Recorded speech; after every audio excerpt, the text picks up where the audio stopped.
Well, welcome to the Top Gun Show. Today we've got Samir Desai, the Director of Product Management at GTT, the sponsor of the Top Gun Show. Samir oversees and manages the service portfolio that includes network security and SD-WAN.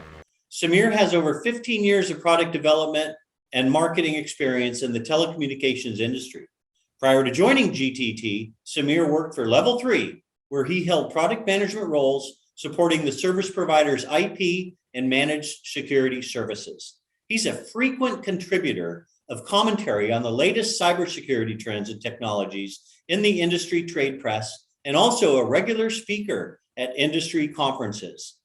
Samir, welcome to the Top Gun Show. Thank you, Steve. Good to be here. Good to be here. I mean, this episode I've really been looking forward to. I know at AppSmart, the number one single concern of all of our sales partners for their customers is cybersecurity training, managed detection and response, phishing training, you name it. And with what's going on in the world today with Russia and Ukraine, there probably couldn't be a more timely interview than this. So thanks for taking time out of your schedule. I appreciate it. Absolutely. Not a problem. Glad to be here. So what are the key trends impacting the cybersecurity landscape, and what technologies are enterprises deploying to fortify their networks right now? Yeah. So, you know what, Steve, you were spot on with your initial remarks there. So there's been obviously several studies out there, and according to one, 93% of corporates have experienced a security breach since the start of the pandemic. So then you think about, well, okay, so what's driving this? And really, it's down to I would call three key macro trends. So the first one is, hey, these companies are increasingly moving their applications, their workloads into the cloud. There's also the general increased use of the internet as companies move to next generation networking solutions like SD-WAN. And also, as the pandemic showed us, the office is now everywhere. You and I are working from home. We could be at home, we could be at a Starbucks, we could be at the airport, right? So we need to stay connected and stay productive no matter where we are. So all that means is that the cyber attackers out there take advantage of the fact that these trends are exacerbated by the pandemic, and that then generates a whole bunch of different approaches to cyber threats. And some of them are the rise of malware, so ransomware related attacks, so organized groups of attackers who really target corporates, encrypt their data and hold them to ransom. DDoS attacks are particularly big as well in the space, and is increasingly so as well. And also, as you and I work from home, we work with multiple devices. And from an IT perspective, how does the security officer know that bring your own device, the mobile phone is safe? So what we call the rise of endpoint related security threats, right? So all this adds up to a perfect storm of a whole bunch of different types of threats that are out there, made worse by the fact that companies are now all generally working remotely. Yeah, absolutely. And you're right about work from home environment. I normally, just to correct you, I normally do work from home, but right now I'm at the Top Gun Towers world headquarters for our studio headquarters. And I can't name the city because it's very confidential where I'm at right now. Absolutely. Let's talk about that work from home model. How has the shift to more of a work from home or work from anywhere model increased the network vulnerabilities? Dig into that a bit. Yeah, sure. So generally, up until the work from home model really started, and you got to remember the pandemic. Again, I go back to the pandemic. That it hit us quickly. It hit us hard. Running up to the pandemic, corporates never really invested in a proper, robust, secure remote working infrastructure.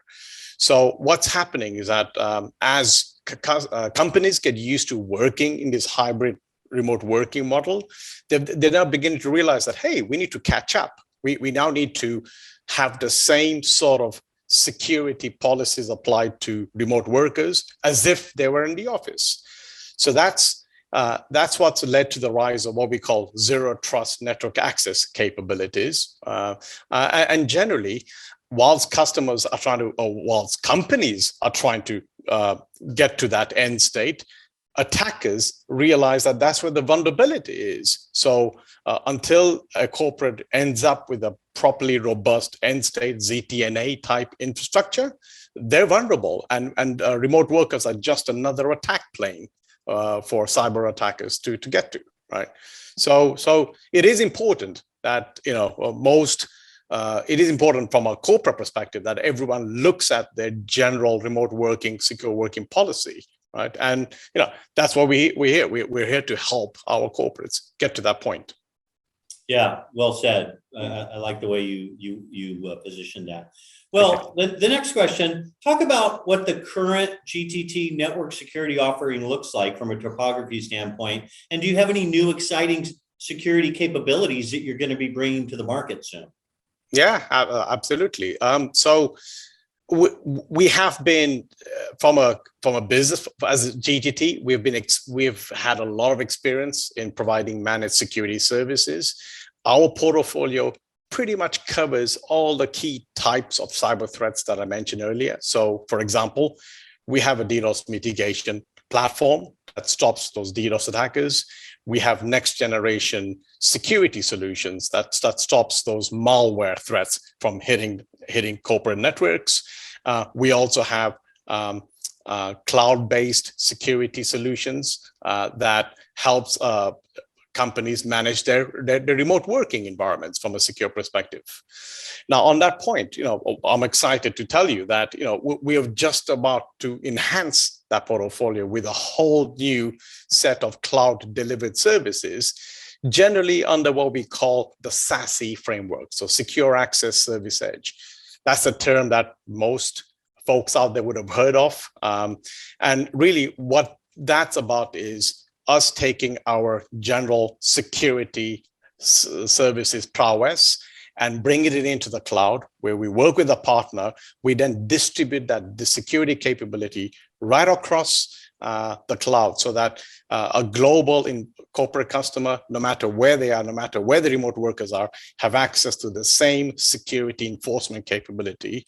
And get this, the same security enforcement capability without compromising application performance. And that's really key for us, right? Great. Yeah. I love it. Love what's coming. You guys are great now. And then keep moving forward. I love it. Well, Samir, I know you're a big fan of the Top Gun Show. And then I know there are millions and millions of people watching you right now. Why don't you tell the viewers a fun little known fact about yourself? So yeah, work is fun, right? But hey, we all need downtime. My idea of downtime, you know, I love going to the gym. And although I say that, you know, lately, you know, I might have done it a bit too much. So, you know, a couple of sore aches and pains here and there. But hey, you know, for me, that's downtime for me, right? You know, just get that stress out and whack it out in the gym, right? So that's how I roll there, Steve. You got to blow it out, man. Otherwise, absolutely. You got to go that. Well, Samir, thank you so much for being such a great thought leader in cybersecurity and for joining me on the Top Gun Show. I appreciate you carving time out of your busy schedule. Appreciate it. Thank you all. Thanks for watching, everybody. Thank you. Cheers. Bye-bye.